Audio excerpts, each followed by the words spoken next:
Welcome to Sinister Heroes. I'm your host, Danny Iniquitous. Let's get right into it. We're talking about the College of the Moon Bard.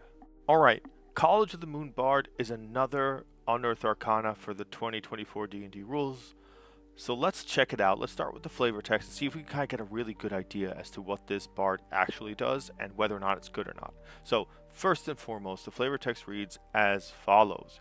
The College of the Moon traces its origins to the ancient druidic circles of the Moonshae Isles, who entrusted the first bards of this tradition with chronicling the stories of the islands and their people. Bards of this college draw from the Isles' fey magic and primal power of the Moonwells to bolster their allies, protect the natural world, and inspire their bardic works. Such works tend to be based on well-known Moonshae myth, such as the whimsy of fairy pranksters, the viciousness of the beast, and the mysteries of the Moonwell. I just want to stop the video for a second and say a big thank you to our Patreon supporters. We love you guys. Thank you so much for supporting the channel. If you're interested in supporting the channel, and we encourage you to do so, the link is in the description. And a big thank you to our good friends at Critical Failures, who we're part of a live stream game with. Check us out. The link to that is also in the description. And a big thank you for all of you who have subscribed over the years. And we love talking to you guys. So definitely, if you have any opinions about the College of the Moon Bard, we'd love to hear it. Definitely let us know in the comments. With that out of the way, we're jumping back into the video. Let's go. So the first skill you get at level 3 is called the Moonshae Folktales. As a magic action, you can invoke the power of a folktale, imbuing yourself with primal magic until you use this feature again. When you use this feature, choose which of the following folktales you invoke. Your choice gives you certain benefits while this magic is active. The first option is the Tale of Life.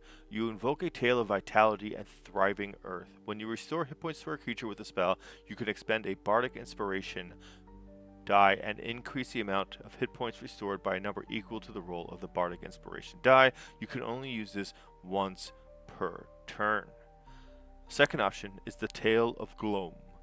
You invoke a tale of mystery and secrets. When you use a bonus action to give a creature bardic inspiration die, you can take the disengage or hide action as part of that bonus action.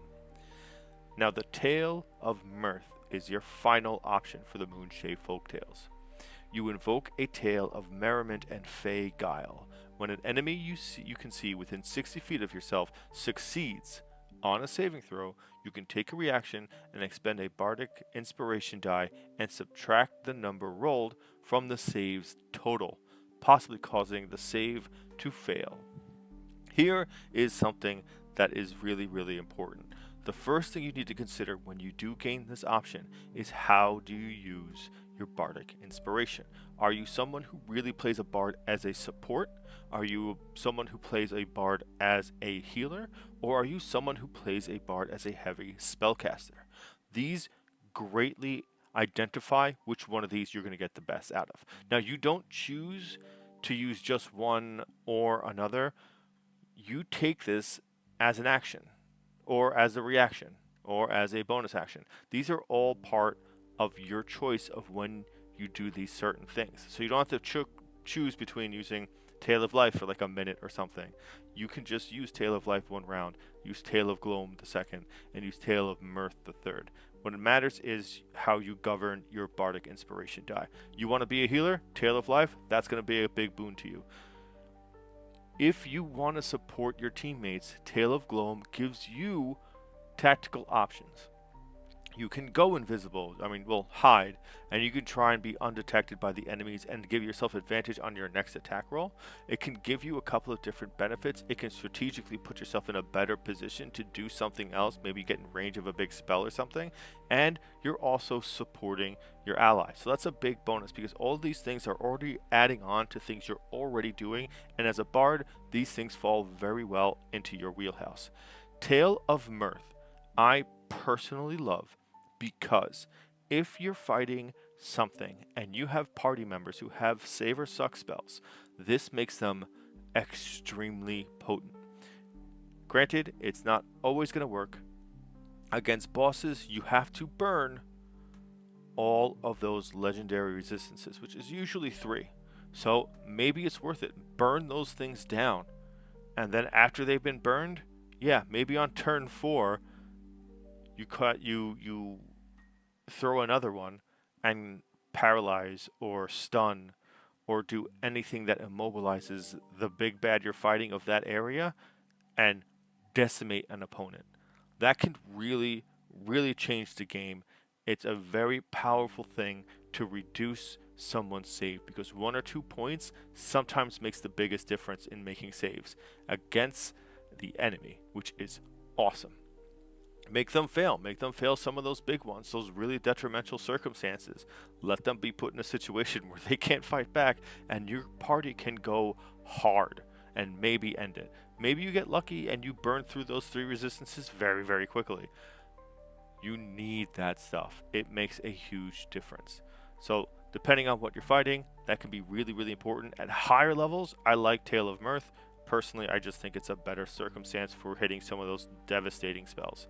Tale of Gloam, if you're a supportive bard, this will be great for you to take you out of danger. You might need to disengage because you might be in a bad situation. You might as well throw some support to someone that has to be up there and then disengage and take your time and run out. It's a bonus action that you get to do this to give creature bardic inspiration and to take this action. So you still have your action afterwards to do something. Very tactical. And Tale of Life, extra healing makes a big difference. Bardic Inspiration die scales as you go higher in level, so that makes this totally worth it if you intend to be a healer.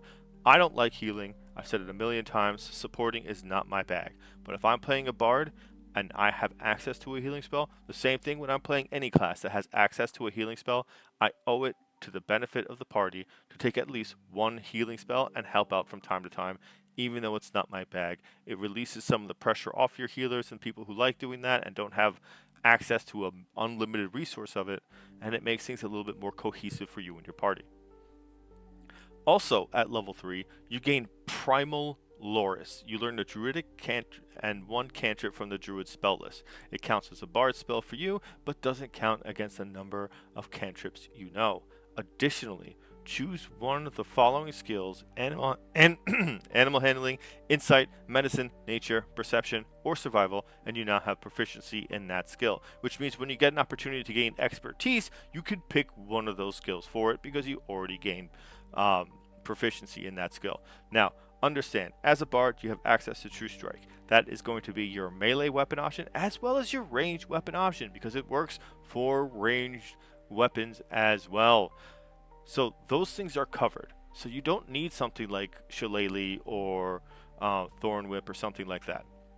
You can use this to get guidance, which stacks with everything you're doing, first off, and B, it's a very powerful spell that bards don't get access to for a reason because of the overabundance of the support that guidance gives you and bardic inspiration. So using those two in tandem would really work out to giving yourself a big opportunity to succeed on whatever check you have.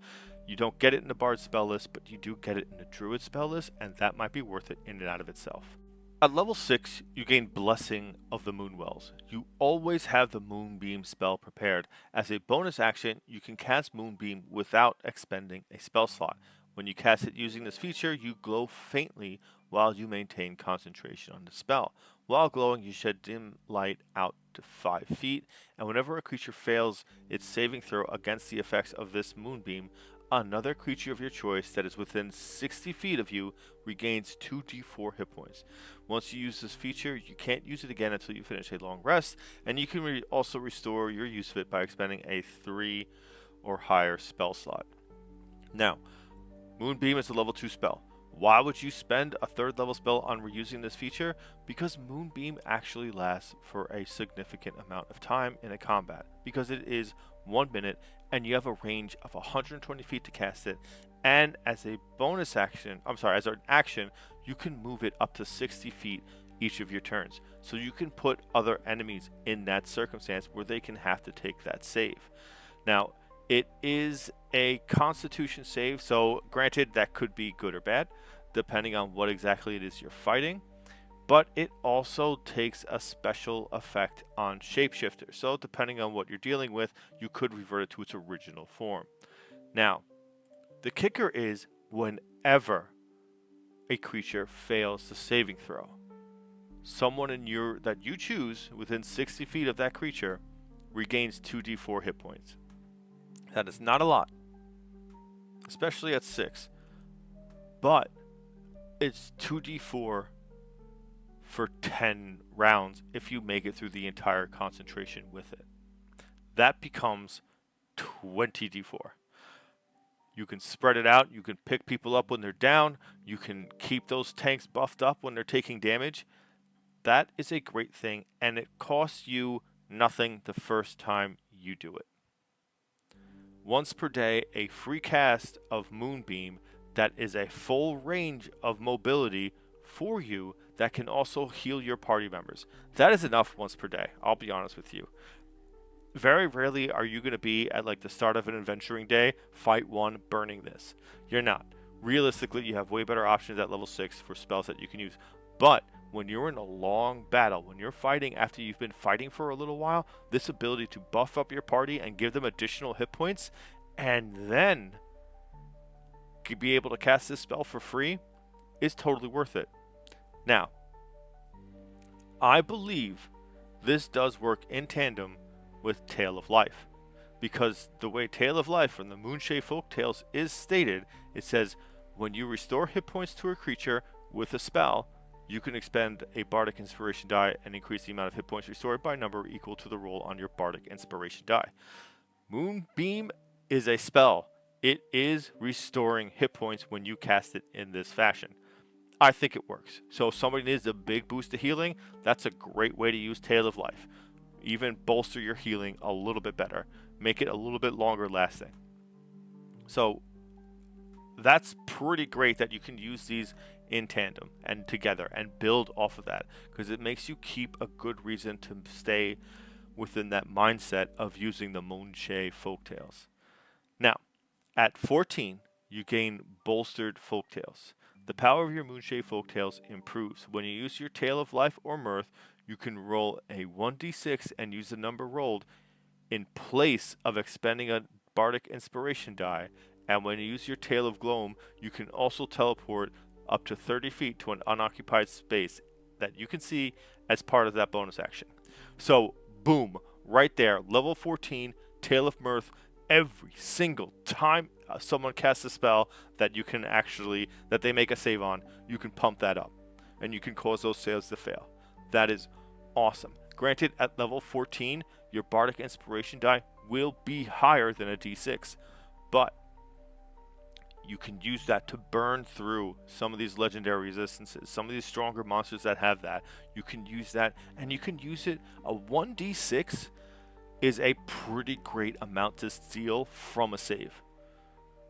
That is awesome. And because you have that, if you're still using your your Blessing of Moonwells, you can really still tear that down a little bit and make people take that extra damage and still regain hit points for you and your party.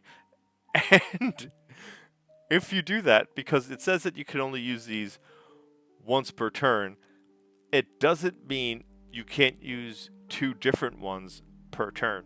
So I don't see a reason why you can't use Tale of Life and Tale of Mirth for free with the 1d6 when you're using your Blessing of the Moonwells Moonbeam ability. That I think works. That makes things a little bit more interesting, and it gives you something that's pretty cool, because 2d10 is not a huge amount of damage at level 14. It isn't.